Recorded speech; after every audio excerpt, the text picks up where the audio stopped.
Welcome to our backyard. This is the Backyard Philosophy Podcast. We are two friends having a discussion after everyone else has passed out or gone to bed. Grab a drink and listen as we discuss everything from automation, space exploration, and why the meaning of life is 42.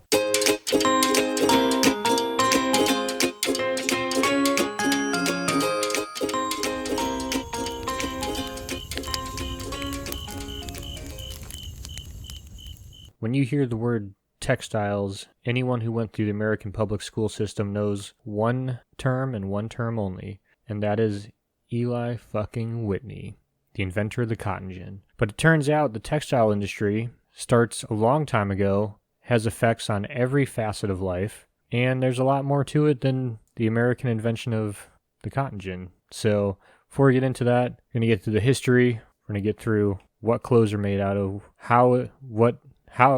how that raw material is produced, what we do to it to make it into clothes, how it gets to where it's going, and a bunch more. Mike, how are you doing? What are you drinking? I'm doing fantastic. I'm happy we're talking about this. This is an iceberg topic where you don't really know. People only know a little bit until they dive deeper, and then you realize, oh my god, this affects the world. And plus, I'm drinking some Maker's Mark, so I'm always feeling good. How about you, my friend? How you doing? What are you drinking? Oh, I got some Dead Guy Ale here. Another thing, Mike, I don't know if you ran across this, but this is a episode ripe for puns. So I'm sure this is why you picked this one. I'll be honest. I have not thought or came across any puns, and my mind is furiously working very hard right now to come up with the right type of puns. I gotta be careful with this. This is dangerous. I don't want to overdo it and don't want to underdo it. So the textile industry. I guess we should break down what textiles are. Or maybe what we're talking about. Textiles have changed throughout time. They might be different categories, but for the most part, they are a material that is worn or used. And now, I say used for an important reason, because textiles aren't just used for the clothes on your back. Granted, our ancestors were turning bear pelts and beaver pelts into cloth to wear to keep warm during winter months. But we were also turning them into blankets. And eventually, fast forward, which we'll get to, they turn them into pleather for cars. Textiles come in a large range, from the socks on your feet to the blankets and quilts to the material that makes up your couch. Hell, even some materials are being used to make insulation foam, make insulation material out of old textiles. So textiles is a very broad statement, in my opinion. Yeah, it's any kind of fabric, pretty much. I mean, paint a broad stroke, but you got a pretty good idea. Generally, we're going to be talking a lot about clothing, because I think that's what the majority of textiles go into. That's what we use a lot, but we use it in like what Mike said, in everything from couches to car seats to blankets, rags for the kitchen, rags for the shop, whatever it is. There's a textile that goes into that. So when did we start using textiles, clothing? So it's not, not everyone agrees on it, but 170,000 years ago, there's the lice that get on the human body diverged genetically from the head lice, and the body lice lives in clothing, and the head lice lives on your head. And so there's evidence that 170,000 years ago, people were using some sort of clothing to make those lice species split apart. And for reference, that's before humans left Africa, which would be, I feel like that's pretty reasonable. We probably needed clothes to leave Africa. It gets cold in the night and different regions. It gets definitely cold at night. Yeah, and so for sure we can say at 50,000 years ago, we had some sort of textiles, because that's when the oldest sewing needles have been discovered. They're discovered in Siberia. And then there's another one that we're not entirely certain if it's a sewing needle, because it's not complete, from 60,000 years ago. And then there's a lot more that come after that are found all in that like kind of eastern part of the world of Russia, China area. And but that seems like where the sewing needle may have originated from. Not entirely certain, but at least be conservative, 50,000 years ago, we had sewing needles. So that's a lot of time to sew. A lot of time to sew indeed. I'm not quite sure when humanity started losing its fur from our ape ancestors into the humanoid form we are, but to take the skin off the animal we've killed, to think that far ahead and turn that into a material that we can use to help protect ourselves. I mean, it's not rare. It is rare. It's not very common though for other animals to use other animals for their necessity. So to do that, holy crap, is that impressive. Yeah. And then, it's, again, not everything possible was used for clothing, but I guess that'd be the earliest. I was going to say the latest, but the latest would be stuff we're making. So the earliest fibers with dye in it, to change the color, were found in Georgia 36,000 years ago. I'm very surprised it's in Georgia, not the cradle of life, the Egypt, Middle East region, which the Himnites and Egyptians would explore. I'm surprised it's Georgia. Well, I think that's not the United States, it's Georgia. No, Georgia is north of Turkey near... Oh, okay. Yeah. I mean, that's still kind of close to the... It's close, but still, it's a colder region. It's extremely impressive to me, because when I think early civilization, I always think cradle of life. Yeah. Well, I mean, sewing needles were found in Siberia because that's where it's fucking cold. You need...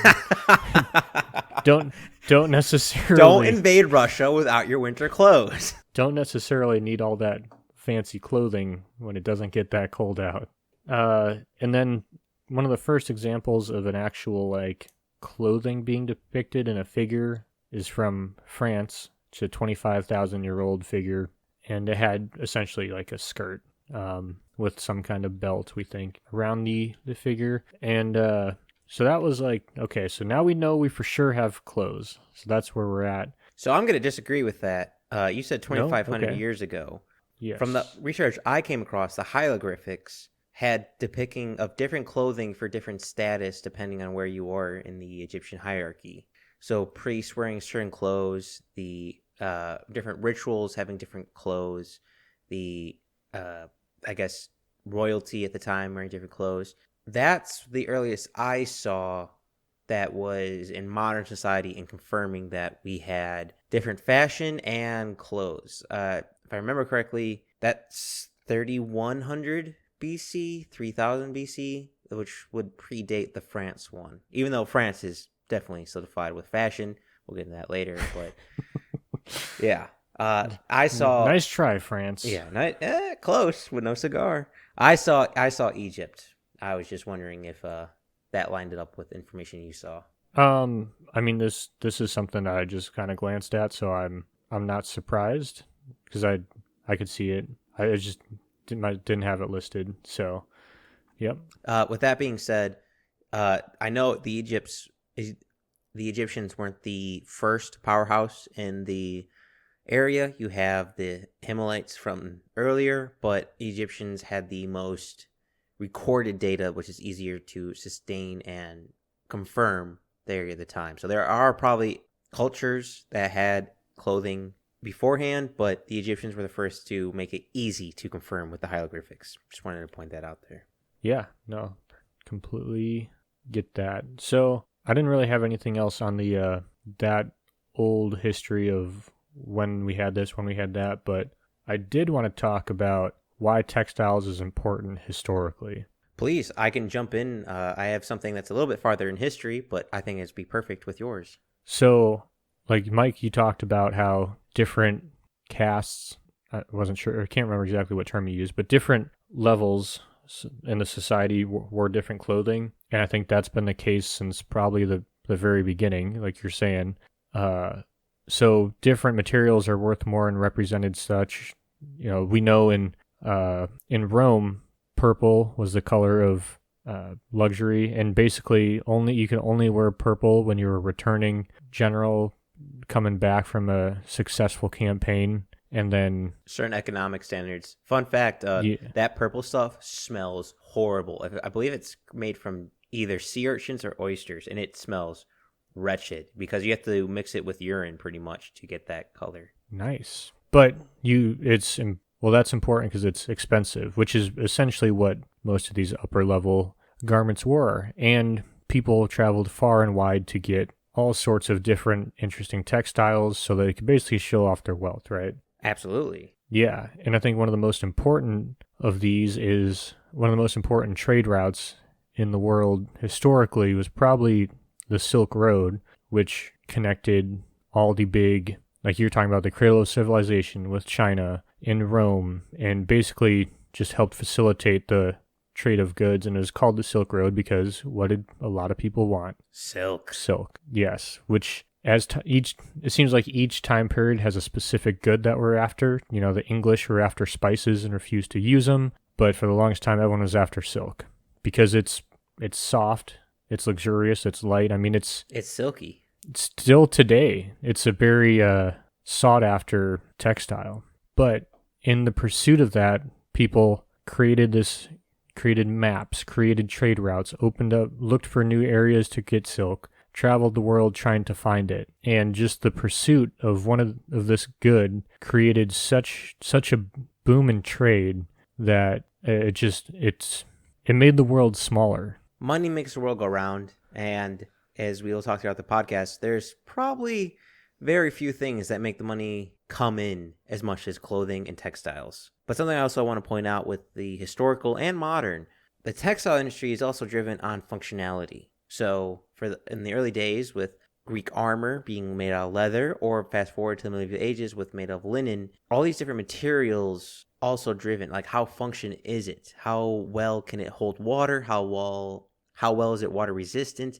These are all important factors. But the silk, I mean, Marco Polo didn't just go over there for a good time. He went over there for an adventure and to find trade routes. He just happened to find a good time. But yes, I mean, Silk Road was probably the beginning, way before, I mean, definitely predated the medieval ages, at least a portion of it. But if I could fast forward a little bit, Nick, to the 1700s, if you don't mind. Yeah, I mean, everything between what we talked about and then is probably useless anyway. Useless? I don't have anything, so really nothing that crazy happened. Well, in the 1700s, beginning of 1600s, but the 1700s is definitely more defined.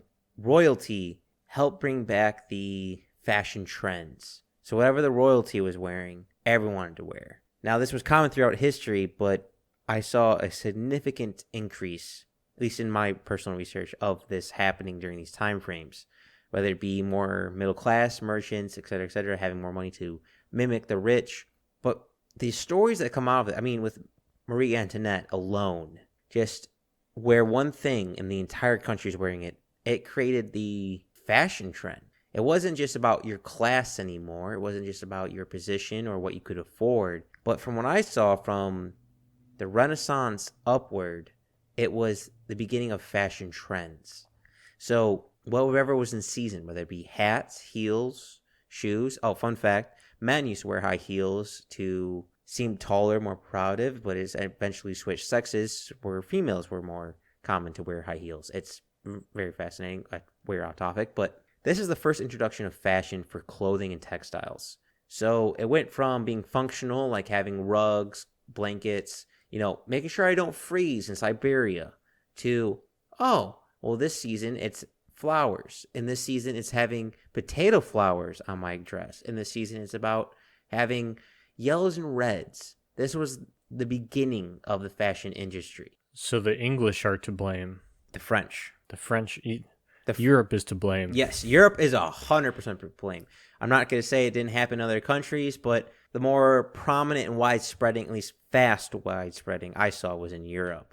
So blame Italy and France. Europe was definitely leading the way in making fashion a commodity rather than a functionality. So they brought us fashion and the Christmas tree. Yep, that's So I guess that's the argument pro monarchy. Sure. Well, that's a stretch, but I'll back you up any day of the week. All right. So with the Renaissance and leading to the 1700s and onward came the fashion industry. And the fashion industry quickly widespread, going from America, at this time the colonies, which bled into the 19th century, across Asia, across Africa, across Australia when they sent the prisoners there. Fashion quickly spread as being a commerce rather than only for the rich. Then we start getting to the 1920s and things got booming. The Industrial Revolution just passed. making mass-produced things, and people had some extra change in their pockets, and they wanted to buy stuff. Boy, was fashion faster than the changing of the seasons. Nearly every 3 months, there's a different fashion thing happening, whether it be by celebrity, because now the first time you have wide-sprung celebrities. It's, boy, did fashion and textiles take a different commercialized turn in the 1920s onward. Yeah, that was a rapidly changing time in American history. But I think, I don't know if we want to go back to, I want to talk about just how much fashion helped spur the Industrial Revolution. Perfect. Get into it. Okay, so I think in probably like 50% of our podcast, we talk about how the Industrial Revolution really changed everything across the world, but it was largely driven by new inventions in the textile industry, from new mechanized looms to water wheels and steam engines. Clothing production was able to move from, someone's wife making clothing in their house to large factories, people working all day and kids working, little hands, can get that, what's the word for it? That little thing that goes back and forth. Anyway. Well, I want to point out here, this is very important to note. You all might buy a blanket for $20 at Target. Back then, to make a new blanket, to stitch a new quilt, I don't even want to know the hours to hand sew a new quilt. That is a rough thing to do, hours upon end. And just to make like a t-shirt back, I don't think people realize the difference the Industrial Revolution made with machinery and tighter looms. Yeah, so you had a better produced product that was cheaper, which a lot of people didn't like, see the Luddites, but, people's way of life changed. People went from living independently to living together in large towns and working for a bunch of people living in company towns. It completely changed. Just the industrialization of the world at that point completely changed, and was largely driven by the textile industry, including the fact that because of the increased demand for workers, a lot of women went into the workforce at that time, which is not a new concept. It was completely a new concept, which may seem normal to us today, but was not in the past. And not that it made it normal at that point, but this was the beginning of that. But just the fact of we started churning out all these clothes and people were buying these clothes, it drove all these changes in our society. Much like the Silk Road connecting most of Asia and Europe together, the Industrial Revolution brought Americans and Europeans, all the industrialized nations, from spread out farms to more centralized cities, because that's where the work was now. It went from hand sewn to machine sewn, which one increases quality. I like, again, the looms. So in the movies, to just relate it to this, the audience, when you see the movies like The Patriot or something like that, where they rip off their sleeve, it's because there wasn't a lot of fabric tying each other. It's a lot harder to do that nowadays because everything's sewn tight together. The cloth material is so interwoven, it makes it hard to rip it apart. So that's why in the movies, they're able to do that. There's a little truth in Hollywood, which is strange. But this doesn't... I just thought it was just because Mel Gibson was so strong. No. But this Industrial Revolution also made it so I wasn't making a quilt every 4 or 5 months. I don't know how long it takes to make a quilt, to making a quilt a day. If probably even quicker, depending on the factory being built in. That's a huge turnaround, which also makes it cheaper, which also makes it more affordable, which also helps make the population bloom. So imagine you're cold, poor, and you can't afford blankets to keep yourself warm at night. You're gonna die. And all of a sudden now you can form blankets? That's a game changer. I mean, what's the 3 fundamentals of living? Food, water, and shelter? Or is it 4? Is it food, water, shelter, and clothing? Because, boy, does clothing make a big difference. I really should know that, but can't remember it. I'm going to go with the 4 because to not have clothing, like, Rob, I don't think people realize how hard it is to walk a forest without shoes, to spend even a summer night without shirt and pants. it gets cold at night, ladies and gentlemen. It can drop 20 degrees. That's that's the difference of living and dying, of having a warm blanket. And especially back then during the Industrial Revolution, when insulation wasn't the best, clothing changed the game and made people's lives better. Oh yeah, and it allowed us to do more and go more places. I mean, from the beginning of when we expanded, when the human race moved out of places, we needed fire and clothing to stay warm.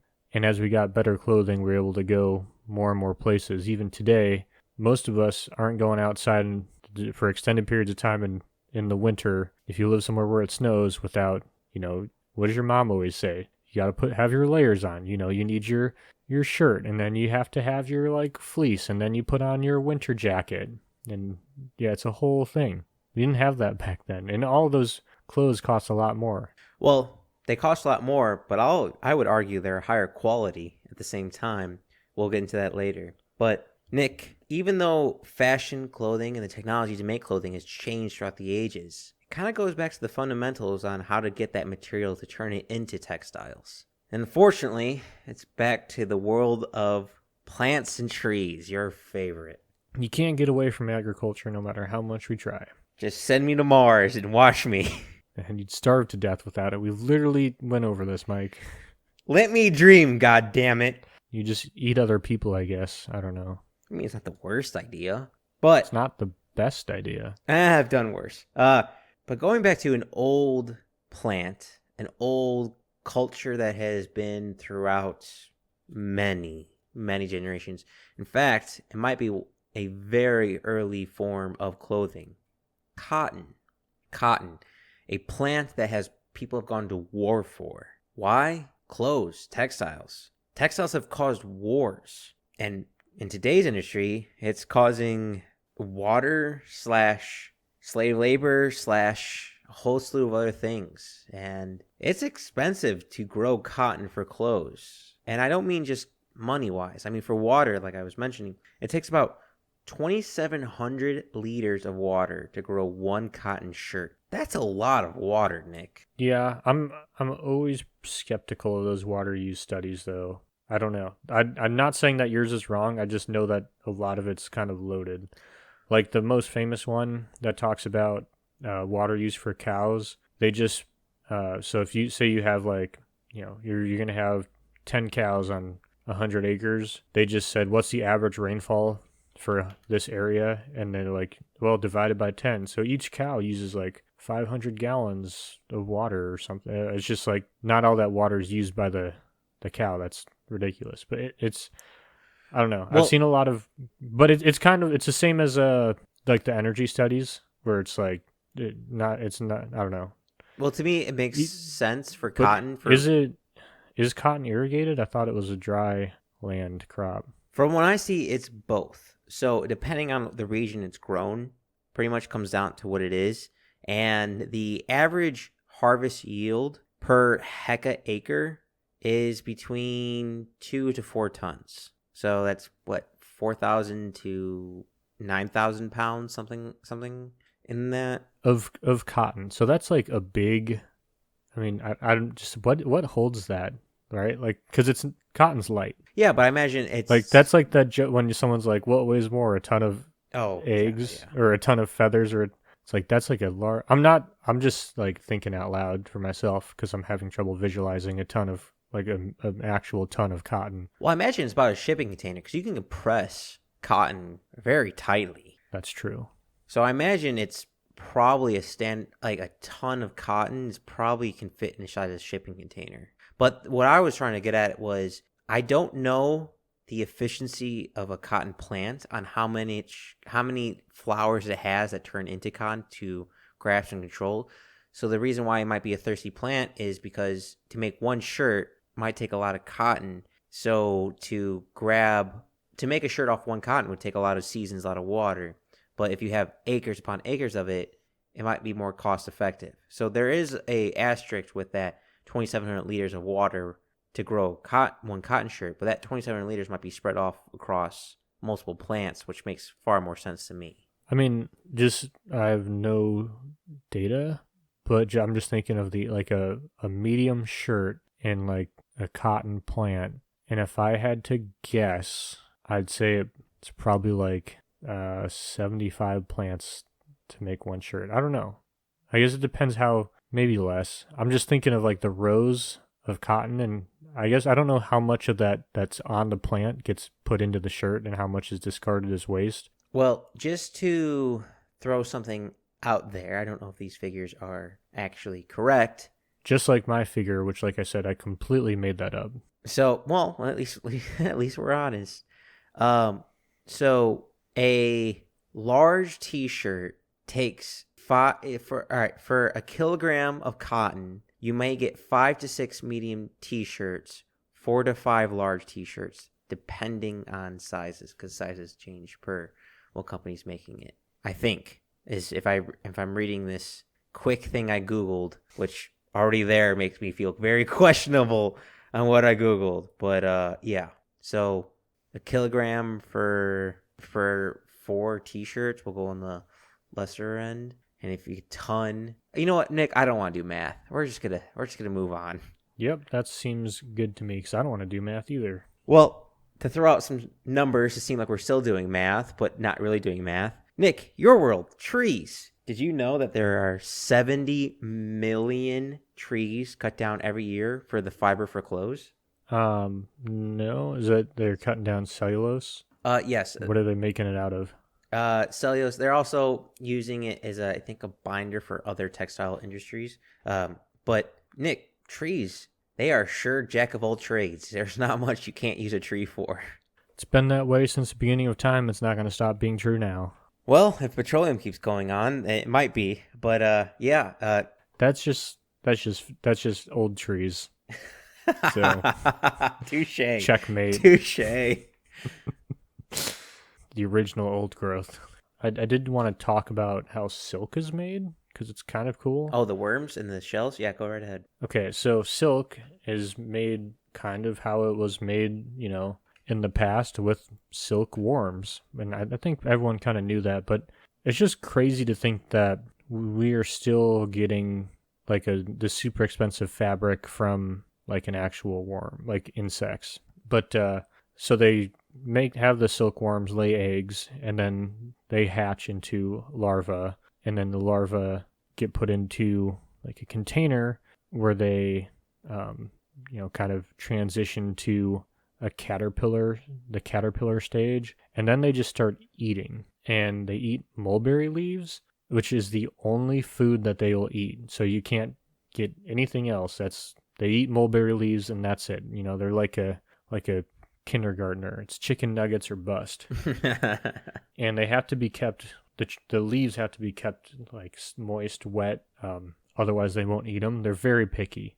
And then once they leave the larva caterpillar stage, they molt, like we learn about how how's a caterpillar turn into a butterfly. So it sheds its skin and gets bigger, and then it will turn into a pupa, and by the point that the larva / caterpillar is ready to turn into a pupa, they're very small, but it will have eaten its body weight 50,000 times over. Boy, talk about someone who's got the munchies. Yeah, but if you talk about like a large operation, that's a lot of biomass that needs to be eaten for these insects. So they make a cocoon, and then once they're in the cocoon, they go to like another tray kind of area housing component, and then they sit in there at like a carefully controlled humidity, like a fine cigar.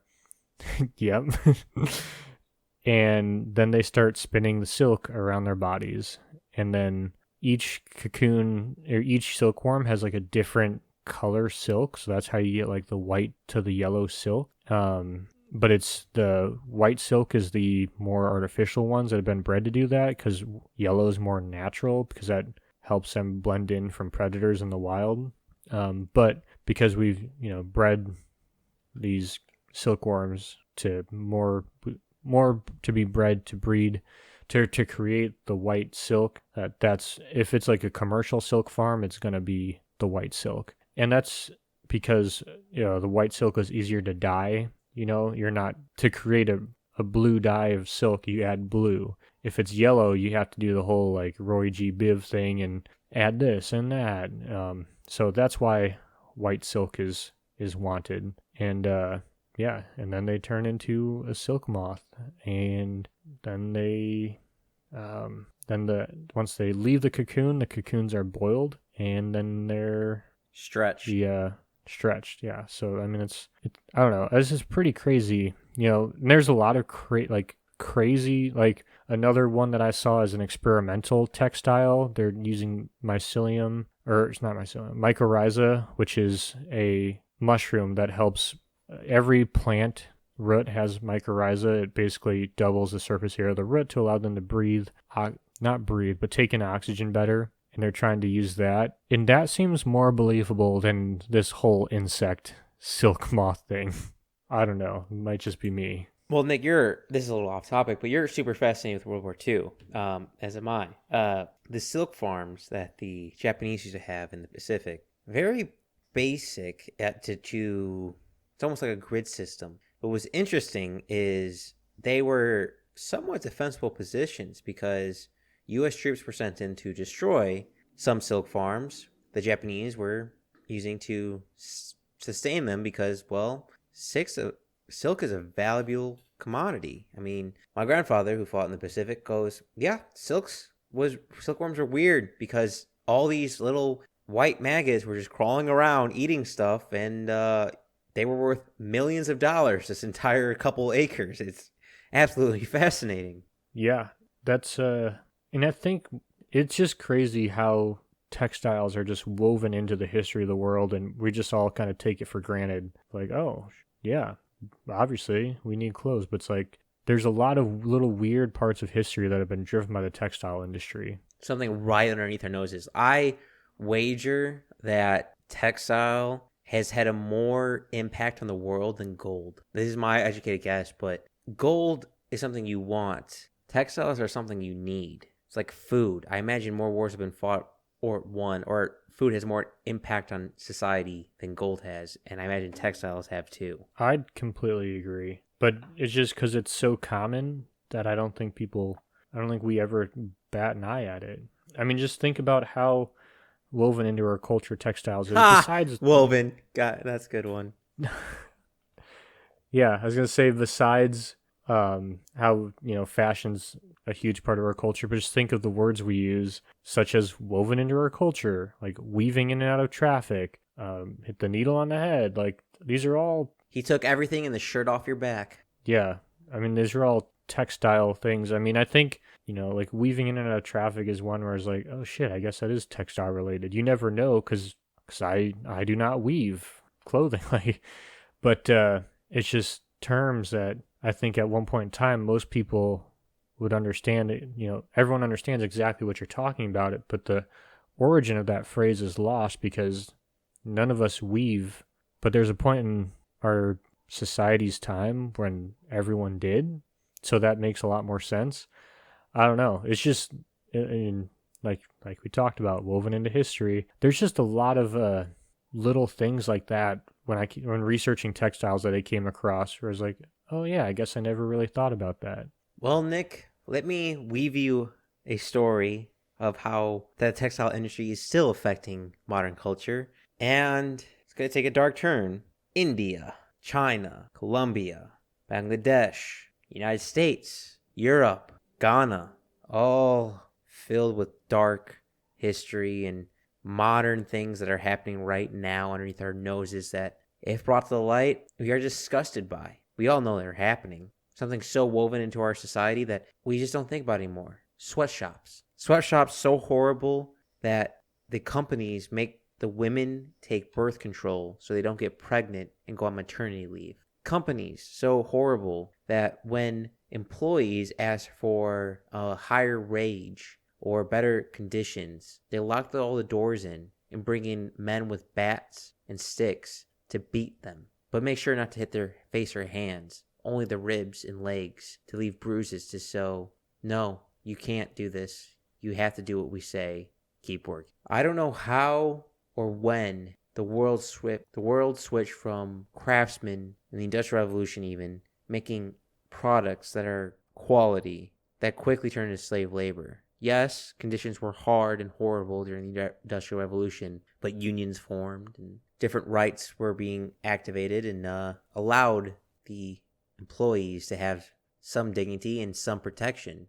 I don't know how we transgressed to allow all these. Well, I mean, I wouldn't say the textile industry's had the best track record. No, I completely agree with that. One had the best track record, but it seems like we were moving forward. Different unions forming, different labor laws, and all of a sudden during the 1960s we started going to different countries to implement it or didn't have those labor laws. It seems like a 2-step forward, 1 step back kind of thing.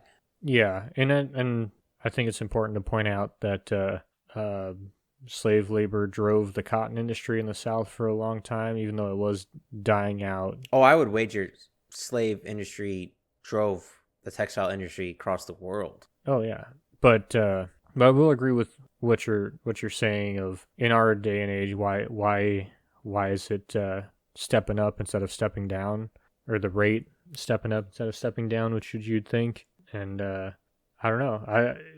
It's like can we have a textile industry that is ethical? That's a good is question. Ethical?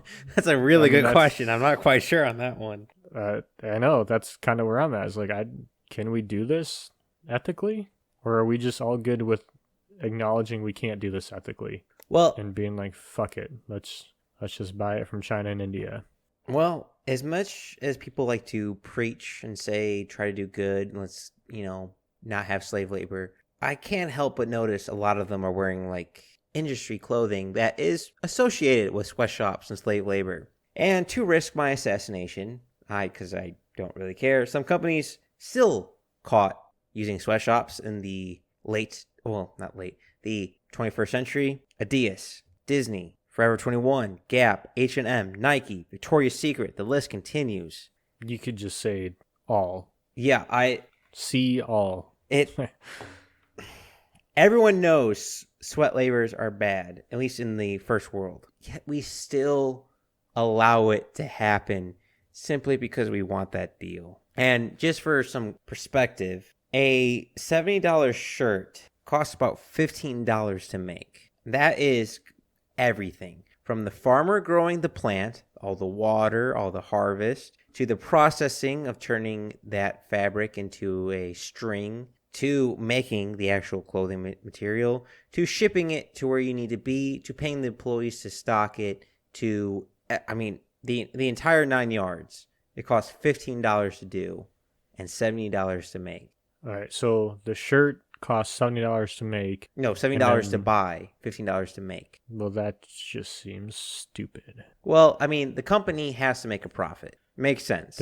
That's like tripling their profit, right? Am I missing something? That is nearly quintupling their profit, Nick. Not good at math here. 4 times 15 is 60, so 5 times is about 85. It's about 75, and it's 70, so nearly quintuple. But yeah, no, exactly. And a lot of these workers are making less than $1 a day. The average I saw in India was about $2 a day for from 10 to 16-hour days. Holy shit. It's so intensive that women have to bring their their kids, to them, and they're sitting by their sewing machine systems so they can watch their kid because they can't afford daycare. It's an industry that is so profitable with so many ethic failings, and yet the world doesn't seem to care. It's so quiet. It's so under the radar. Oh, I completely agree. And this is not to drag my whole shit into this, but it drives me insane because there's a lot of these industries who you hear talking about climate change and environmental safety and like all this stuff about how, police should act and people and how, what is this and what is that and all. It's like you're going to claim the moral high ground and manufacture goods in China and India where it was not made on the $15 an hour minimum wage you're advocating for. I completely agree. There are places in India. This was This was really disturbing to me. I mean, don't get me wrong, the beating of the employees, horrible. The pollution, which we'll get into later, horrible. But these buildings, these factories where these people were working, were in such poor conditions, even though the employees would say, hey, there are cracks in our cement foundation and pillars. Please do something about it. Again, to no avail, the employers would do nothing about it because they need to save a dime nickel there. These buildings would collapse on these workers, killing hundreds and thousands, and it is becoming more and more common. I mean, from 2013 to now, it seems like 3 a year of buildings just collapsing on people in India alone, of textile workers. Just thousands of people in a building, and all that cement rebar comes down upon them. All because to save a buck or two. And we know this. It's public information. It's published in the news. I mean, BBC's done articles on it. Al Jazeera's done articles on it. And yet people still buy the same clothing line. People still know that borderline slave labor is producing these clothes. Yet it doesn't seem to affect them. Doesn't seem to care. I mean, I don't know about you, Nick, but personally researching this, I have started looking into clothing line industries that are more atone and more accountable for their actions, and I will be buying clothes from them. I will no longer be buying clothes from such companies as I mentioned before. The slave labor needs to stop. And this kind of goes back to, I can't remember what episode it was, but in one of the episodes we did, you asked me if I'd be willing to pay $2 more a shirt to get a Made in the USA shirt, and which I think most people could. And I was like, you should check out this brand, Ranger Up. They'll have that thing on their website where if you pay $2 more for the shirt and it has a selection, it's like, would you rather pay $2 more to get it made in the United States? Yeah, you're gonna click that box. And if you buy a shirt made in the United States, Europe, somewhere, some first world country, you're not gonna have to worry about this. But the problem is finding that shirt, right? So let's talk about who's exporting textiles. In 2019, the top exporters of textiles are China, exporting $248 billion of textiles, followed by Bangladesh at $42.8 billion, Vietnam $41.2 billion, Germany $37.3 billion, and India at $35.3 billion. China exports 30.9% of the world's textiles. That's a huge number. And that's how much, how of that 31%, how many of those workers do you think are treated in a way that someone in the first world would deem as acceptable? 0. And Okay, I would bet everything in my life savings about that is 0. It's modern slavery. And I as much as I like shitting on China, because that's a whole other conversation. U.S. is not innocent in this either. U.S. companies are the one paying for this slave labor. And also, the United States is the largest importer of textiles. I would also like to point out, we did an episode on this, on modern slavery. U.S. still has, in the United States itself, slave labor making textile clothing. That is a common thing in the United States for the slaves that we have in the United States. Whether it be illegal immigrants too scared to go to the government, slavery does exist in the United States still. And a lot of it, well, not a lot of it. All over the world still, even all first world countries. Yes, and a good chunk everywhere. of it is used for the textile industry to produce clothing. And since you brought up China, Nick, I want to mention this in the United States. A 20-foot shipping container from China to Los Angeles, and I'm talking everything from the gas to load up the shipping container to the paying the tax on the for customs to having the gasoline and diesel over the shipping containers costs about $2,300. A 20-foot. Shitting me? That's what I came across on multiple sites. Anywhere from I believe it. $2,000 to $2,500. So I kind of averaged all the different sites to about $2,300. But that's what it costs. A 20-foot shipping container. You know how many T-shirts I could fit in a 20-foot shipping container? All the T-shirts. It certainly seems like that. And all the T-shirts for that fashion, Nick. That's a dark joke from where I'm going to go into the podcast. But I want to stick on slave labor a little fun. more. Obviously. Different companies say they're going to do this, but from what I could find, about only 11% of the companies are actually in the entire world 11% of the companies are trying to ethically grow and manufacture their clothing. If 1 out of 10 people were slave owners nowadays, we would castrate them. We would ridicule them. We would try to stop them. Well, just about 1 out of 10 clothing industries have some form of slave labor, whether it be sweatshops or physically slaves.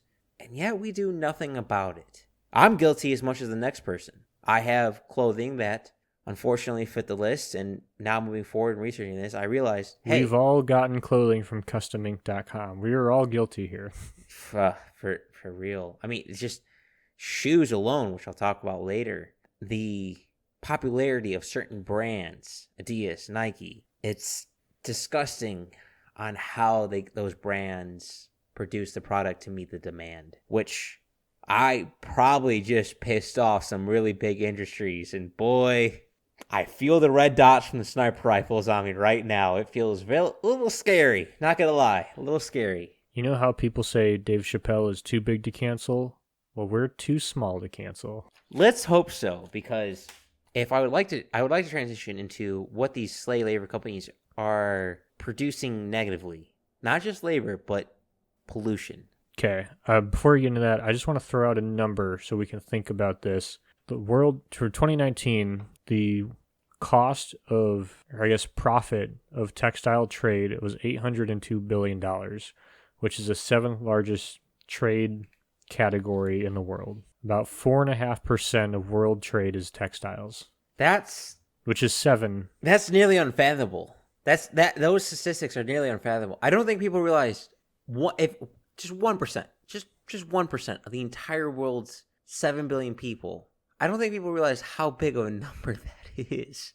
Like that's more than some countries' total capital. Yeah, that's an incredible number. Well, speaking of incredible numbers, and this could also make you sad, did you know nearly 20% of all industrial water pollution comes from the textile industry, whether it be dyes or simply the burning, just dumping chemicals into the water? It's disgusting, but 20% of the world.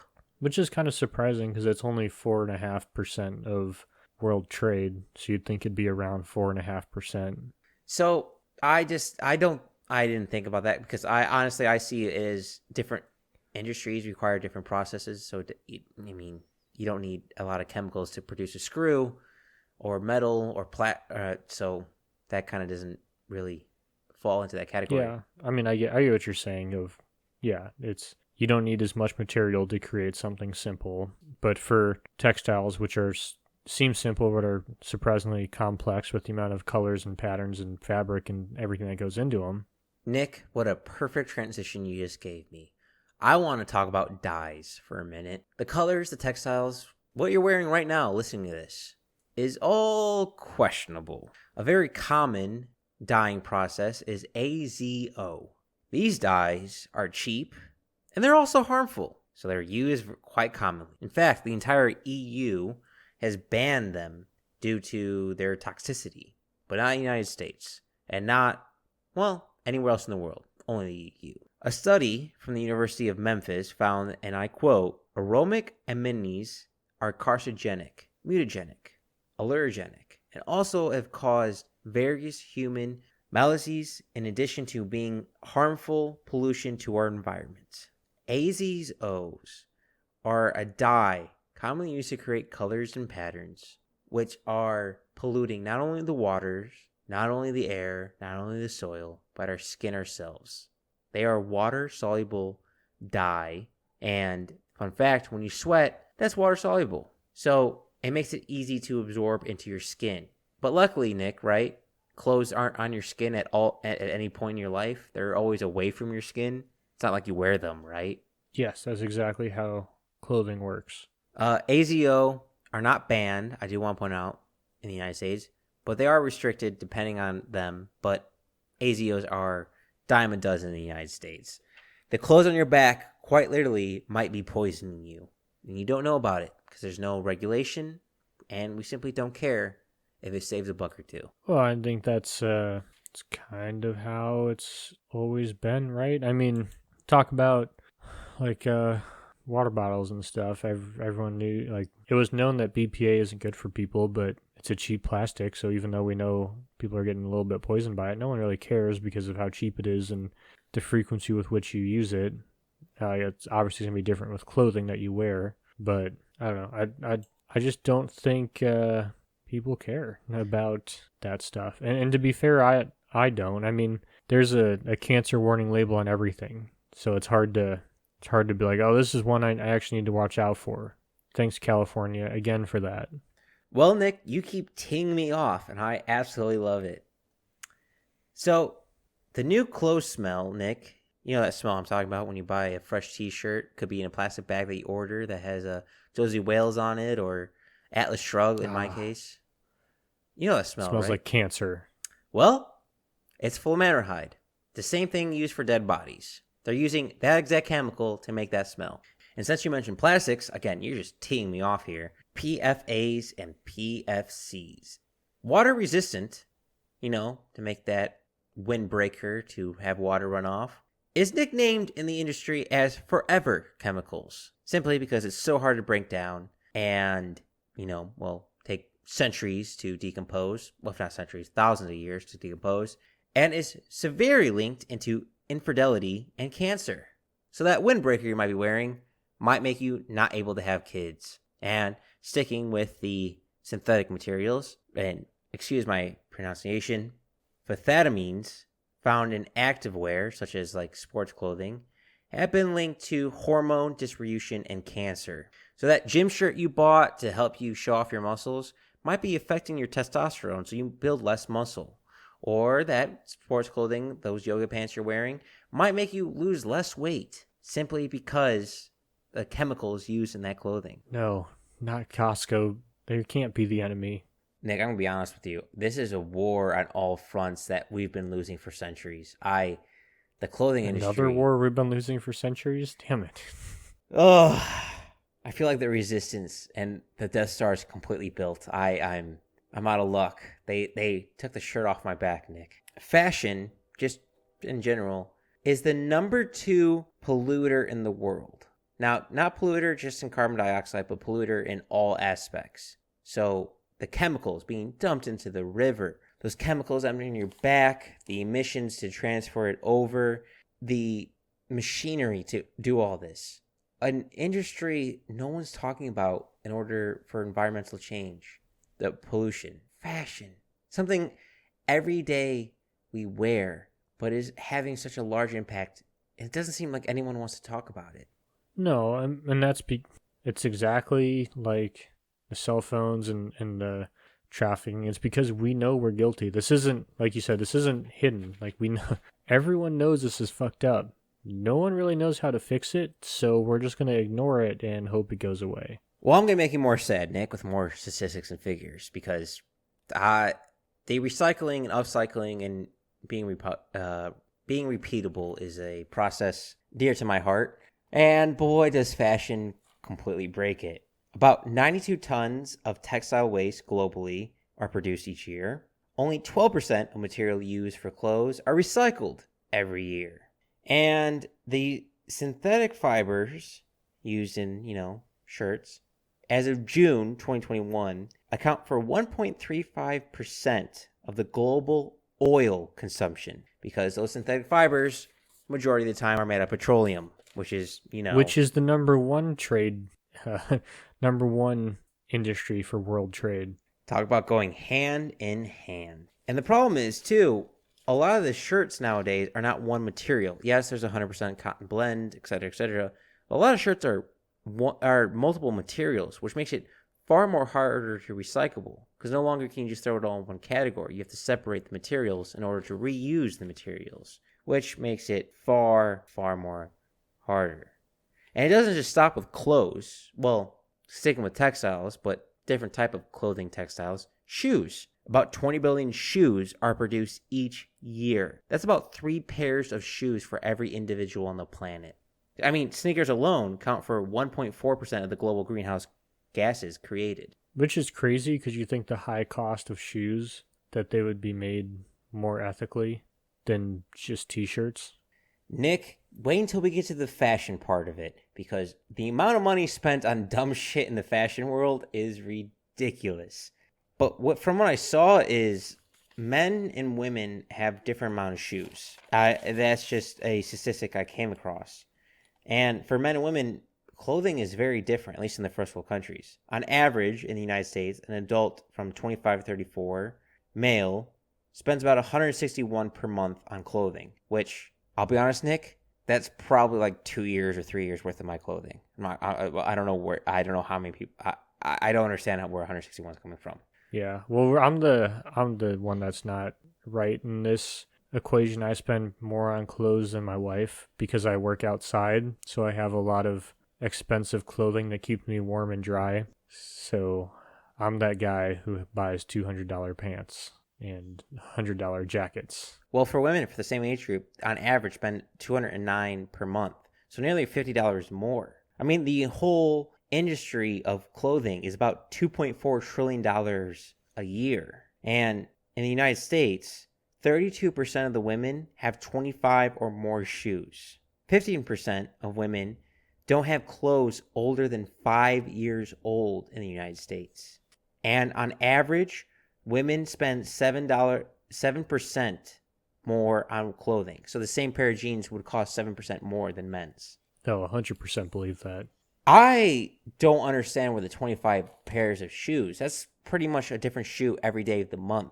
I might be a little ignorant of this, but I have literally used duct tape and super glue to keep my shoes going because I simply did not want to buy another pair of shoes. I have sewn many of jeans and t-shirts to keep them going simply because they have holes in them. I'll be honest, I'm a little disconnected. Bold of you to sew your clothes back together. I just continue wearing them when I have a giant hole in the crotch. Well, it's so small no one can see it, so you're fine there. But oof, that was hilarious, but uncalled for. Oh, I thought it was hilarious and accurate. God damn. So close, yet no cigar. I don't understand how people spend this much money and stuff on clothes. I mean, I bought 5 t-shirts not too long ago, and I maybe spent $40 for 5 t-shirts. Now, granted, now looking back at it, there were probably slave labor associated because they were so cheap. But I wear if I get a shirt that has a graphic on it, I'm going to throw that shirt off when that graphic is no longer visible and the holes are too big for me to repair. I don't understand how people have 25 pairs of shoes. That is unfathomable to me. Yeah, it might be the world I live in. That doesn't seem right to me. My wife has a lot of shoes, but she has maybe 10 to 12 pairs of shoes, and I have 6 pairs of shoes. Well, again, this is only 32% of the women, but still a third of the United States women have 25 or more shoes. Nearly a third. That's a huge portion. That's so many shoes. Oh God, there's just so much. And So some could say women have more shoes than they have throw pillows. That's not true. There's so many throw pillows. Hey, you want to stop so I can take a piss? Sink. 1, 2, 3. 1, 2, 3. Sink. 1, 2, 3. 1, 2, 3. Well, since I brought it up, shoes. Huge part of the textile industry. Huge part of the pollutions and bad things going on in the world. Surprise, surprise there. Like I mentioned, 20 billion shoes are produced each year. That's nearly 3 pairs per individual. And the amount of different materials on the shoes is astronomical. I did not realize how many different types of textiles are on his shoes. From pleather to cotton to synthetic materials, petroleum-based materials to plastics, which makes shoes nigh recyclable. The only way I've seen them be actually recyclable is to donate them so someone else can wear them. But if they're completely destroyed, to separate all the materials is not cost effective, which makes them pretty much go to the landfill. And since they're made of such materials that do not decompose as well, they just stay there. I mean, I thought it was very interesting. You mentioned mycelium in the beginning of the podcast, Nick. I saw some shoes starting to be made out of mushrooms, which gives me some hope of that. Well, I think it's going to be wild just because of how versatile rubber is and how well it works in shoes. Well, the thing is, there's not a lot of rubber in shoes. In fact, most shoes I came across don't have any rubber in them. Rubber is being used for other things. And for those who don't know, rubber is pretty much a tar derived from plants. But in your shoes that you have, your gym shoes, your tennis shoes, your Converse, your Nikes, your Adidas, they're made with plastics and synthetic materials far less than natural materials such as rubber, cotton, and silk, which, again, all these have a hard time decomposing and make it far more harder to recyclable. Yeah, I'm trying to find. There's the rubber, or sorry, footwear is broken down into a lot of separate categories of what it is. So I'm just trying to look at some of this. But yeah, so there's a lot of footwear that gets broken down, but footwear and headwear, so hats and shoes, accounts for about 1% of world trade at $171 billion.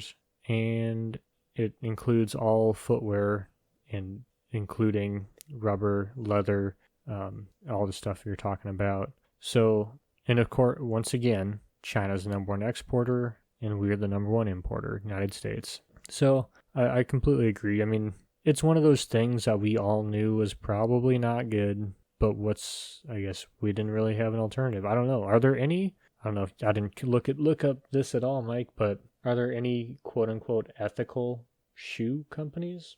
Yes, there are a few that are in the early stages and young that are doing that. There's even some plastic ones that are all made from the same, being made all from the same material makes it recyclable. It's able to be recyclable. So there are entire shoes being 3D printed, made out of plastics, different shoes completely made out of plastics that are simply being able to be recyclable, thus making them that. Again, not really mainstream, not really popular, but they're there and perhaps they'll gain some traction. But you may wonder yourself, why are these shoes not being popularized, that the ones that are actively being ethically sourced and produced? And how did we get to this point of, we get one pair of shirt and we toss out the other rather than reuse what we have or recycle what we have, or, not sell our souls for the clothes on our backs, whether dumping chemicals into a river or using a government that is questionable on its ethics? Well, the fashion industry is to blame. From what all I can see is in the 1960s, when we started outsourcing to different countries, is when the fashion industry had a major boom in runways, fashion catalogs, etc., which made this quick turnaround. In fact, there's a new thing called, in the 21st century, called fast fashion, which is a different fashion show every week. So what might be in season 1 week is out of season the next week, which is just, I mean, just to point out how much money is being spent to promote these and do these events. I'm not good with Italian names. Versailles spends $9 million plus on fashion shows, 5 million euros on photo shoots. So pretty much for advertising, they're using 14 million euros to show off the clothing you can buy, which makes you think, how much money are they actually making if they're using that much to promote their clothing line? Well, I think you pointed out exactly how much they're making, getting a product for $15, selling it at $70 per shirt. Like, that's a lot of money. And the thing that's crazy too is a lot of times when you buy a more expensive shirt, it's easier because you're like, oh, if this shirt costs this much, it was probably made, in the U.S., it was probably made correctly. I don't know, ethically, I guess, is what you think, but that's apparently not the case. People want that 3 for $15 deal over at the store to get the shirt, and we want cheaper so we can make clothing a disposable commodity rather than a commodity we buy once and settle for it. I mean, Nick, me and you both know you don't cheap out on a good pair of work gloves, a good pair of boots. That could kill you if you cheap out on those. Oh yeah, but I'm just wondering, like, I bought a $400 pair of boots. Actually, they were made in the USA. I'm like 90% certain they were made there, but who knows where the material came from? I don't know. It's just like originally I thought that a high cost meant you were safe with, an ethical product, if you will. But it's just that's not the case. Not the case. Yeah, I know, and that's what's. I mean, look at Nike and Victoria's Secret alone. I mean, both those clothing lines and shoe lines are extremely expensive And again, feeling those lasers on the back of my skull, those are ethically not great companies. I mean, it's so much money, and everyone's trying to get that dollar bill a little bit higher. I mean, going back to the fashion shows, because I mentioned Victoria's Secret, for a 10 to 15 minute fashion show, like Little Runway, for average across the entire world, from Milan to Paris to New York, it costs anywhere from $200,000 to $1 million for 10 to 15 minutes. And yet, we're spending $2 a day on an employee in India, if that. It seems like the distribution of wealth, which is a dangerous topic in itself, but it seems like we're sacrificing our soul to buy a cheap product that we're going to toss out and buy a new one the next week anyhow. Yeah, probably. Well, Nick, with that vote of confidence, I you make me so optimistic. But I do want to mention some governmental officials and companies are trying. Again, I saw about 11% are trying to be ethically sound. Different organizations to help men and women in foreign countries not be treated as slaves. And kind of going back a little bit to the history, but I think it's important to understanding the toxins, where it comes from.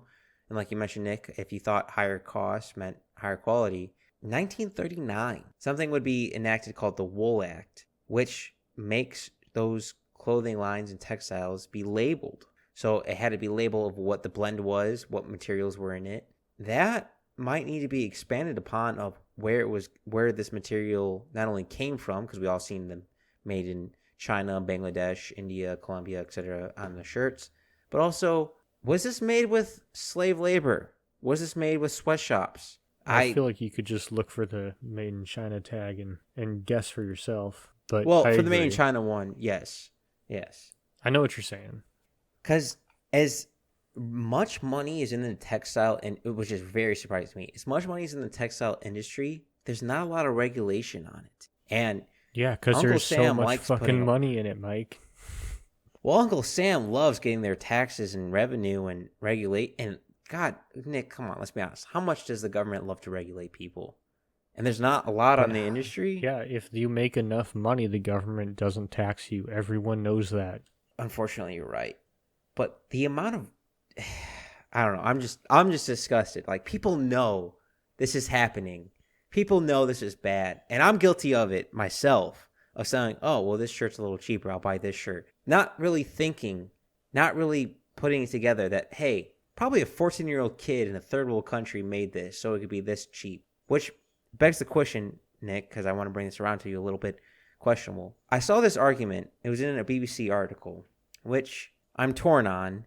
It makes sense to me, but it also doesn't make sense to me, and I want to get your opinion on it. If this country or village or city has conditions that are worse than the sweatshops, and adding the sweatshops actually is an improvement, do we still allow the sweatshops to be there? So things are so shitty that having a sweatshop actually improves things. Do we allow that sweatshop to continue to exist? Yeah, I guess. I mean, it's going to make it better. But so I think this kind of ties into something I want to talk about, which is I don't know if you ran across the multi-fiber agreement, which turned into the agreement on textiles and clothing. I have not come across this. Please inform me. Okay, so it was a group of, first world and developing countries that came together and said, we're going to put a limit on the amount of textiles first world countries can import from developing countries in order to try and limit the slave labor kind of industry that is going to inevitably spring up from when you have hundreds of workers that are willing to work at almost no wages from these developing countries. But it has since expired and was not renewed. So is this a sunset bill, pretty much? Yeah, like a world sunset bill. But I think something like that would be useful of saying, like, look, okay, so if you are a, let's say, first world country, you can only import a small percentage of textiles from developing countries. And I would include China in that as well. Not that they're both a first and third world country, but more of their labor practices. But that way it forces first world countries to buy products from other first world countries where we know, for the most part, you have a more regulated industry. I don't see the Dutch trying to use whips and beating people to produce clogs, so to speak. No, and if there's two things I hate in this world, it's people who are intolerant of other people's cultures and the Dutch. All right, Austin Powers, calm down. Calm down.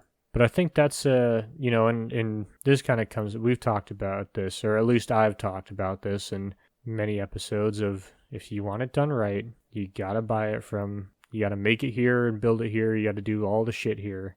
And you're going to have a lot better chance at it being ethical and all that stuff. But the problem is, it's super expensive. So, like, those, like the water bottles and like the aluminum, like super expensive koozies, like your coffee mug kind of stuff, like the Yeti coffee mug, shit like that. Okay, yeah. It costs with about Yetis and stuff like $30 to $50 right now. If those were made in the United States, it'd cost anywhere from $150 to $200. Fuck, didn't realize that. I thought Yeti was already expensive as it is. You're telling me. So you'd think paying that high cost that it would be a good product again, but that's not the case. So perhaps we've come so jaded where everything's so cheap that something that we think is expensive isn't actually that expensive. I mean, what the average shoes cost? What, $80? Yeah, I mean, boots $80 to $100 something dollars. Yeah. Yeah, but I can't imagine how much a pair of shoes would cost even not that far ago, say the 1920s, 100 years ago. I imagine a cobbler would charge pretty decent money to build an entire shoe for a person, and you would take care of that, and that lasts decades upon your life. It seems like we've sacrificed quantity for quality. We're like, oh, these shoes are bad. I'm just going to toss them out and buy a new pair of shoes. It doesn't matter. But back in the day, like, oh no, I ruined my shoes. Well, so like I have a pair of Knicks boots. Knicks is a brand, not my name. I know. Oh God, I want a pair of Knicks boots so bad. And they make fire boots, but they're $400. They last me like 5 years or so. But you can send them back in and get them resold and all that stuff and patched. And but those are American-made boots with American materials. So actually, I'm looking at the website now. They're $500. When I bought them, they were $400. It's been a while since I bought them, but so that's what you're gonna pay for an American-made, American-produced product. It kind of seems worth it not to sell your soul. Not gonna lie, $500 not to have a kid suffer or a woman be beaten or a man die from chemicals seems $500 is a small price to pay. And they do last a lot longer. Like I said, Quality over I quantity. still have my Knicks boots and I still wear them. And I bought them 8 years ago. I don't wear them every day like I used to, but they still work. So when they last that long, you can kind of justify it. I mean, if you divide that cost by a year, what, 8 years and $400, so 60 something bucks a year. Yeah. But I didn't wear them every day, so it's probably closer to $100 a year if you're gonna wear. It's gonna be your only shoe, and you're gonna have to send it in. But that's what people are paying right now for a shoe a year. But you didn't sell your soul to do it. No, but I definitely sold my soul for my Vans. Yeah, not disagree with that. I can't. Yeah, I agree with that. Yeah. But speaking of selling your soul, okay. Something in the textile industry, which is brought to you by, we're currently sponsored by Huawei. I'm not sure if this is a good thing or a bad thing. It's definitely a terrible thing, but a terrible in which way, I'm not quite sure. Fakes. People making fake purses, fake shoes, fake clothing bands, fake textile industries. It's a huge market. I mean, hell, in the United States, they seized $1.3 billion with a B dollars in counterfeit goods in 2020. Textiles being a high majority of it. I mean, so we're just doing to China what China's doing to us, just making our product but cheaper. No, well, we're not making the product. People are making Chinese products, probably in India, bring in the United States and sell them for $50 instead of $300. But since it's got the name brand and looks the same, if it looks the same, quacks the same, it's the same. And so people are buying that at, flea markets, et cetera, which begs the difference. If it costs $50 to make the exact same replica and they're both ethically evil, why does it make a difference? Like if one costs $300 to make a purse and you pay for that and it's still made with slave labor, and you pay $50 for one that looks exactly the same as a ripoff but still made with slave labor, why is that a big difference? I'm confused on how that's really bad as societal. I mean, yeah, you're kind of ripping off a company's brand and looks, but if both are doing extremely unethical things, does two wrongs really make a right? So basically both sides are using low All low right, paid slave you have labor, but you're you buying have the country A and country cheaper B one. making yeah. Now, so let's say hypothetically is India making fake products that China's making. Do I see anything wrong with fucking over China? Obviously no. Well, you'd be surprised. I came across about 3 to 4 different articles when I'm looking up fake goods on how ethically drawn the line this is. Apparently, buying a fake counterfeit good is worse than having slave labor. So, as fakes goes, I saw an article that said that the cash from fake goods go to drug cartels or gun runners. And that was a quote. And in my mind, how is that any worse than going to a company that runs sweatshops and slave labor camps? I don't really see the difference between the two evils, and I am very curious on what I'm missing. So if I buy fake labor, I'm supporting drug cartels and gun runners. But if I buy the real thing, I'm supporting women taking pregnancy pills so they can't get maternity leave, buildings collapsing on them, and slave labor, and working 16-hour days for less than $1. I might buy the fake to support the gun runners and drug dealers more than the fucking slave owners. That's my first impression. I was wondering about yours, Nick. This country is founded by gun runners. Yeah, and also slave owners. So kind There of we both go. worlds. Look at that. Back here we are. Here we go again.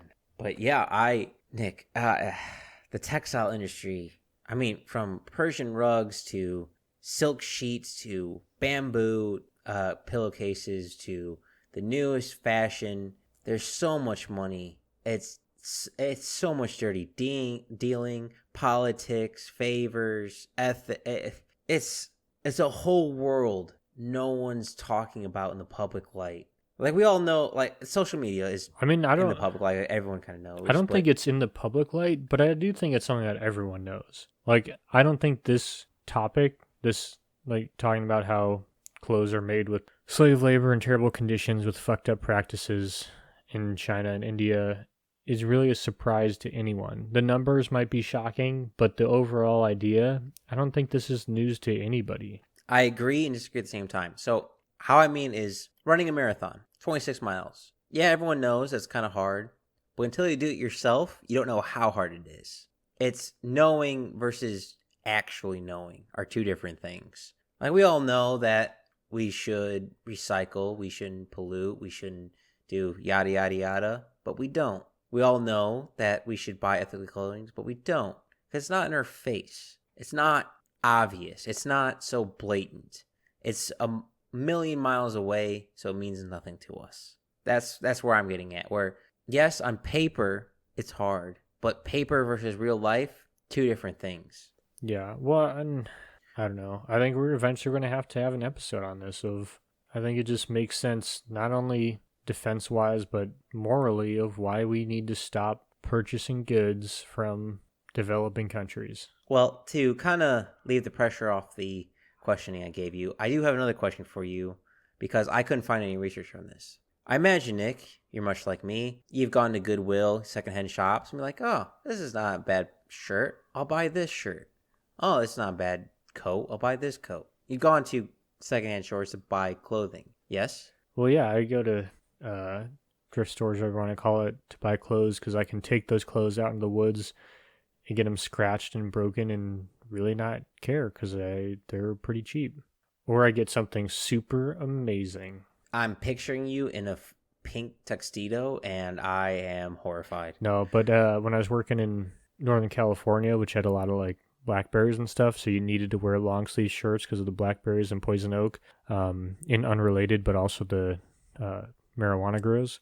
But I found this. It was like definitely a slave labor shirt, but it was like one of those shirts that was shimmery, like it looked like it had like crystals and shit on it, but it was all the USA with like a screeching eagle coming out of the chest with like, as I said, like USA on the back, and I wore it to work because I needed to wear high visibility clothing. So You got a bedazzled America shirt. That's what I'm hearing. $10, Yeah. reasonably priced. Well, but I mean, I grew up with secondhand clothing, going to Goodwills, going to thrift stores, going to garage sales, picking up stuff. All that's changed with COVID. That is a dying industry. I couldn't find exact statistics, but I saw overwhelming number of thrift stores going down. Amount of garage Really? sales decreasing. I saw overall in the United States in major areas, especially urban areas, the thrift store and garage sales decreasing. People are scared of perhaps quote unquote dirty clothes. That's hard to believe. I don't know. We maybe just where I live, like you said, urban areas, but I feel like there's a garage sale, multiple garage sales every weekend, as well as there's a. Do you know how I'm gonna describe to you the most Oregon store in the world, Mike. It's a thrift store boutique. So essentially, it's a Goodwill boutique. So it's a higher end Goodwill. Okay. So like all your So, big like a fashion Ross? names. No. Like if anyone donates like high fashion shit to Goodwill, it goes to the store. Interesting. Well, So like if you do you wanted see a to lot of cars? recycle, yeah, I mean it's in a more opulent area, I guess. So you're seeing a lot of cars at these garage sales and stuff like that. You see a lot of foot traffic. Oh yeah, definitely at the garage sales around here. But I think I don't know, it might be more just the area. I don't know. I feel like there's a lot of traffic at the garage sales and thrift stores, but that might be because it's not I don't live in like it's not a poor community, but it's not a rich community. From what I saw in Dallas, Austin, and San Antonio, nobody. They could be doing these things, and it looks like there's maybe 1, 2 cars, which I'm guessing are the employees' cars, or if at garage sales, no cars. I see more in at least in Texas that even though That's thrift stores, garage sales are so much fun, you never know what you're gonna find. I am a fan of them, which is it's kind of weird to see. Maybe it's a state by state base. maybe that's weird cuz like I said, every time I've gone to the Goodwill here, I've never been able to just go up to the register. There's always been at least one person ahead of me. Damn, wow, that's odd to But me. it's also one I've of the bigger areas in the area of nothing. So it's like the Goodwill. There's actually a lot of thrift stores by me. I think there's like 4 thrift stores in this town. Hey, I'm all for thrift stores because it's hard to recycle. All right, so I mentioned recycling clothing a little bit earlier in the podcast. Recycling clothing is extremely difficult. Most of your clothing ends up in landfills, and it's not great. So, from what I can tell, the only really true way the average person can recycle their clothing is to donate so people can wear. Besides that, it pretty much just ends up in landfill majority of the time. I'm a big fan of thrift stores, secondhand stores. I mean, growing up, that's how I got majority of my clothing. So if what you donate kind of matters, especially like for people like me. So it's just weird that all these clothes, all these shoes, just end up in landfills. So much waste that takes slow to decompose or don't decompose depending on the material. And some companies are trying to figure out ways to recycle these clothing more efficiently. But right at the moment, as of this recording, it's negligible. Your clothes either end up in a landfill or a secondhand shop. That's about it. That's just surprising to me. I mean, it's not that surprising. It's like mediocre surprising that, I mean, you can't watch anything on TV without getting a commercial, or Hulu, anything with advertisement without getting a commercial, or something related to being green or recycling, and that we'd have such a problem with recycling clothing. Especially, I don't know.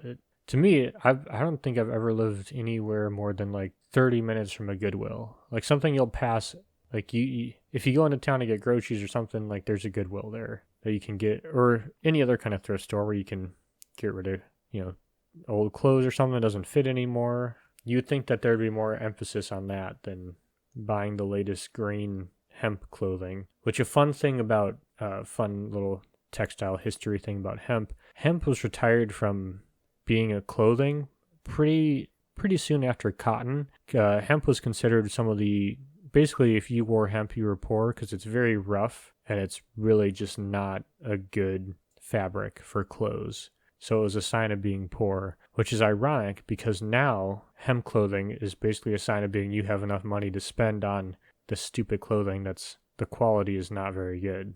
I guess scratchy is the better word. What goes around comes around, I guess. But since we're talking about recycling in secondhand thrift stores, I want to mention this. I didn't dive too much research into this, but I did see this. The recycling of clothing is actually destroying countries' GDP. So some countries, are small, they're poor, and their main export or their main livelihood was the textile industry. But because so many clothes were being donated, trying to be recycled, stuff like that, the ones that weren't sold at thrift stores were packed up and sold and shipped to these countries. So much to the point where these countries that were sewers, seamstress, cobblers can no longer exist. The market's so flooded with extra clothes where it's non-viable for their livelihood. So the recycling has effectively killed their country, which it's a weird state. It's weird. Do you recycle to the point where you destroy entire people's livelihood in a third world country? Or do you recycle to save the world and the country just simply has to adapt to a new industry? It's a very questionable thing. And if I remember correctly, it was a Caribbean and an African country, which I saw specifically, where so many clothes were going in there that they simply shipped them by the container and just dumped them. So, like, imagine a bale of hay and that was just clothes, and they just dumped them in the market. You grab what you want and pay $5 for 50 shirts, pretty much. Well, I think that's really a bigger question that you're asking. I think we've talked about this, about maybe charity or something, but one of the big problems with developing countries is people in first world countries really want to help out. So like you said, we donate clothes, or we recycle clothes, or we donate food. And donating all those resources, like you said, the cobblers, the people who make clothes, they can't make any money, because why would you pay for some local shirt when $15 Why would you buy $500 for a pair of boots when you can pay $60? Exactly. And that's like when the United States was in Afghanistan to help promote local businesses, we would sell surplus goods to the Afghanis at a price like 1.10 to 20% the price of whatever another, like a local market was selling it. So like, say there's a small town, small village, and there is a man who sold feed for goats or chickens or whatever, and his chicken feed cost $1 a pound. The United States didn't want that town to run out of feed to feed their livestock, but they also didn't want to undermine the cost of the competition. They wanted people to buy local first, but if they had to be able to have a functioning economy, they could buy at a higher price from the Americans. So that price is always like 1.1 or 1.2% of whatever they were selling, which is not the case when you're buying recycled or cheap labor from another place. They're selling it under the price, which is why would you buy from a local place? So like anywhere where food is donated, this is a big problem in Somalia. When the United States was there, is we just kept donating food, putting all the farmers out of business, because why would you pay someone for food when you could just get it for free? Well, that's a question for the anarchists in Somalia. But yeah, I did not know the United States did that in Afghanistan for goods, which is very interesting on an economical standpoint, which I'm very intrigued with, and I'm happy to know and now have more further research to do. Yeah, and I think this is a question that it's one of those where it's not there's not going to be a simple answer for it, because emotionally we want to help these people and we think giving them low cost goods and low cost clothing is going to help them. But actually, we need we need them to be able to build their businesses, and by undermining all their businesses, we're really just keeping these people in poverty. This is a very abrasive analogy, but I think it's very fitting. If you teach a man to fish, he eats for the rest of life. If you catch a fish for a man, he only eats for a day. It seems like we're giving the man the fish for these countries rather than teaching them how to fish. It's abrasive and very brutish analogy, but I think very fitting at the same time. That sometimes you have to struggle to survive, but there's a difference between struggle and poverty and cruelty. So it's finding the line of struggle versus being screwed over. Yeah, but it's hard for us to set that precedent. True.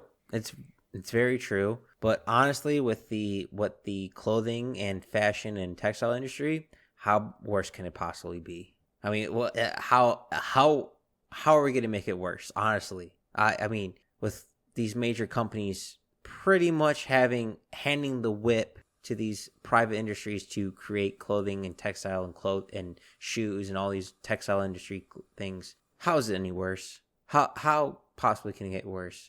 I mean, they're literally locking factories up because people were complaining about labor rights and beating them. The buildings are collapsing on them. They're using forced labor camps to create clothing to sell to people who don't know because they want to pay $14.99 per shirt instead of $30.99. I mean, how much worse can it possibly get? Why don't we just try things? Why don't we just, this is, we said it before and I'll say it again. If we just produced our own goods here, it drastically improved the world overall. If we tomorrow stopped producing goods or started producing goods in the United States, we would cut out 15% of the total textile industry from the world, which would be $120,000 or $120 trillion taken away out of the $802 billion industry. So you're telling me if we did that for 6 years, we would beat out national debt? Yeah, pretty much. Good to know.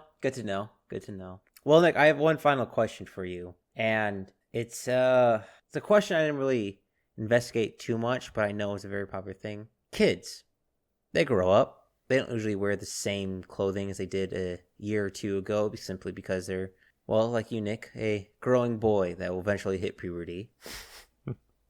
One day I'll have facial hair. But I was having a hard time finding ethical kids' clothes. I found some ethical adult clothes, but kids' clothes are a little bit harder because, again, year to year, it's so different. I mean, a 12-year-old to a 14-year-old, they could have changed many sizes in between then. I get where you're coming from, but I don't think it is as complicated as you're making it.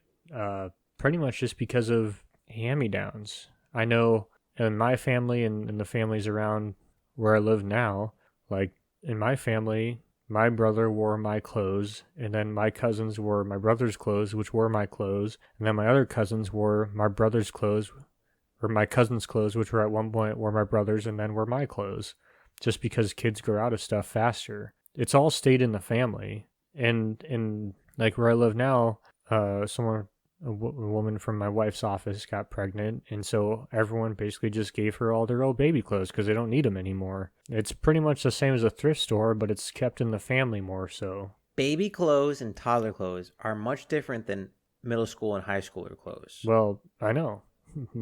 My middle school and high school clothes my brother wore. And you can know that because he will tell you about how he was forced to wear whatever clothes I wore, and I dressed like an idiot, he'll tell you. I feel like every younger sibling will tell you that they had to wear whatever clothes the older sibling wore. I guess that's just the benefits of being an only child or a firstborn. Yep, see? I mean, there's no real benefits. But yeah, you don't learn about stuff like that, I guess.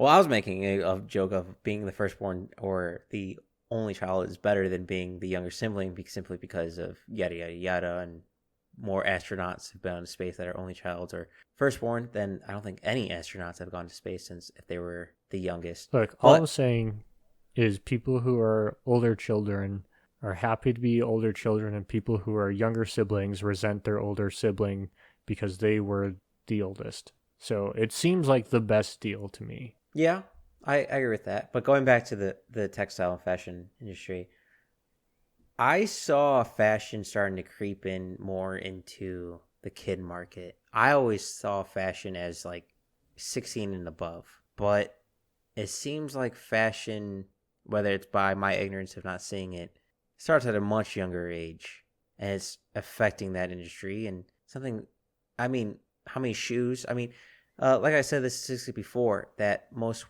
I think a third of the women in the United States don't have clothes older than 5 years in their closet. That's so weird to me. I know for a fact I have a sweatshirt which is close to 15 years old. Listen, I've fixed that zipper so many goddamn times, but still keeps me warm, keeps me going, keep it going. It's just I don't know. It's the fashion industry makes sense to me, and at the same time, completely does not make sense to me. I don't know. I don't think it's that complicated. I think it's like most other industries in the US. They're going to get behind whatever's popular right now, like being green, sell their product in whatever way they can make the most money. Spoiler alert, it's not being green. And then you're going to try to make people to buy it because they think they're being green, and when in reality they're not. I don't know. I don't think they're really that complicated. They're not really keeping anything from us. Like you said, everyone knows about what's going on. Even if they're trying to hide it, they're not doing a very good job of it. I don't know. I feel like there's so much more. I feel like we're. It's like time. Like we understand what time is, but we don't really understand what time is.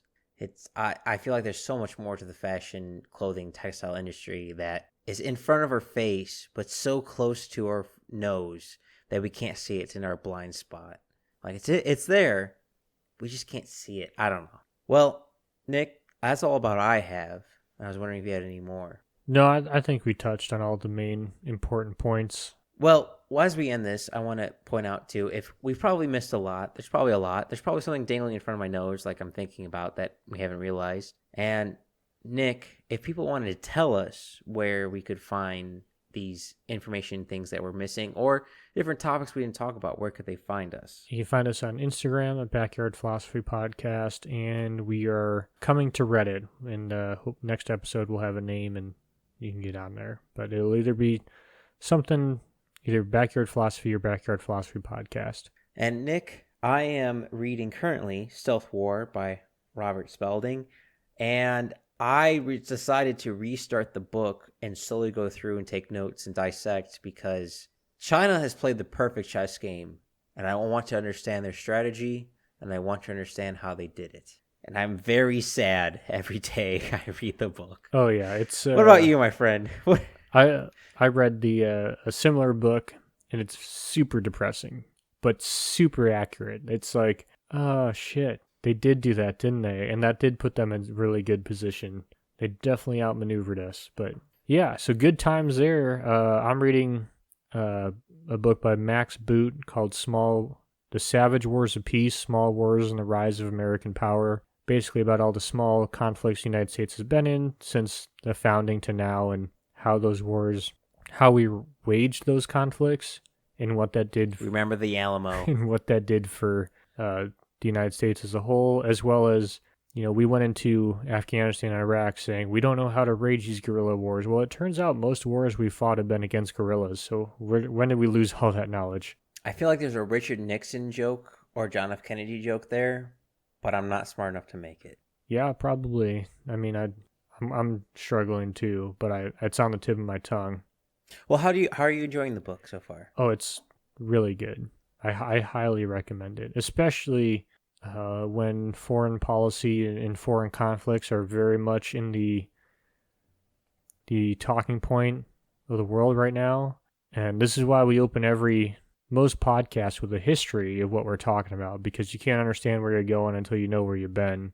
And really points a different picture, paints a different picture of the American military, just as a sheer force of how much we've done. It's not, in fifth grade, I had to memorize 32 dates of all the conflicts and wars America's been involved in. And that's maybe like 20% of what we've done as a country. But we're told to believe, though, these are the big ones. This is only what's important. But it's the small moves here and there that have led to these larger scale policies and stuff. And it should be required reading for all high schools, I think. Well, I'm going to have to steal the book from you. Such wild ratings from it. I'm going to have to steal that book from you. I highly recommend it. And I really do think this is a book that belongs in a high school history class. It belongs in a museum. It belongs in a museum. Well, with that being said, I hope we've introduced some things of the fashion world. Again, fashion world's very in-depth. It's, the third highest trading in the entire world? Fifth. I mean, we can't... Fifth? Yeah. It's absolutely ridiculous on how much money, how many things are involved, how many moving pieces. But a lot of what's ahead of it is just petroleum. Yes. Oil and money makes the world go round. And with that being said, unfortunately, but as always, thank you all for listening.